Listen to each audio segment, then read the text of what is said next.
จะเล่าให้ฟังต่อไปก็คือจะเป็นเรื่องเกี่ยวกับการบังคับคดีค่ะในส่วนการบังคับคดีเนี่ยก็พอศาลมีคำพิพากษาแล้วก็จะเกิดเป็นลูกหนี้ตามคำพิพากษากับเจ้าหนี้ตามคำพิพากษา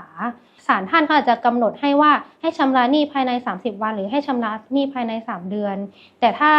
พอครบกำหนดตามคำบังคับแล้วลูกหนี้ตามคำพิพากษาเนี่ยเขาไม่ชำระหนี้หรือไม่ปฏิบัติตามเจ้าหนี้ถึงจะไปดำเนินการบังคับคดีค่ะ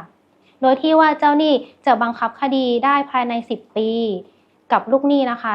โดยที่10 ปีเนี่ยนับแต่วันที่ศาลมีคำพิพากษาในการบังคับคดี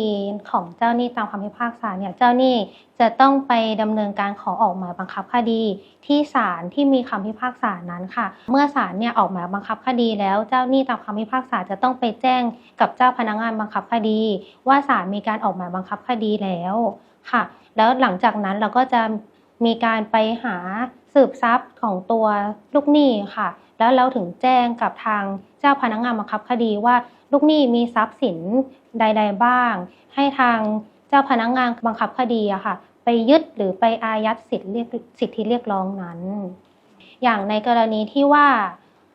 ถ้าเราประสงค์ที่จะให้อายัดสิทธิเรียกร้องในบัญชีธนาคารของลูกหนี้เราจะต้องทราบเลขที่บัญชีชื่อบัญชีธนาคารชื่อธนาคารนะคะของตัวลูกหนี้ด้วยถึงจะอายัดสิทธิเรียกร้องบัญชีธนาคารนั้นได้ถ้าในส่วนของคนที่ถูกหลอกให้โอนเงินหรือว่าเป็นการกู้ยืมโดยการโอนเงินในส่วนนี้ค่ะเราก็จะทราบบัญชีของปลายทางที่เราโอนอยู่แล้วก็คือเป็นคู่กรณีของเราแล้วก็สามารถที่จะเอาเลขที่บัญชีชื่อบัญชีตัวนั้นน่ะแจ้งให้กับเจ้าพนักงานบังคับคดีให้อายัดบัญชีนั้นได้ค่ะศาลนะคะท่านก็จะมีให้ความช่วยเหลือกับชาวบ้านที่ยากจนอยู่แล้วอย่างมีหลายๆอย่างที่สามารถที่จะขอทนายความขอแรงจากศาลได้ในหลายๆกรณีหรือว่าในส่วนของการบังคับคดีอะค่ะเราสามารถที่จะสืบทรัพย์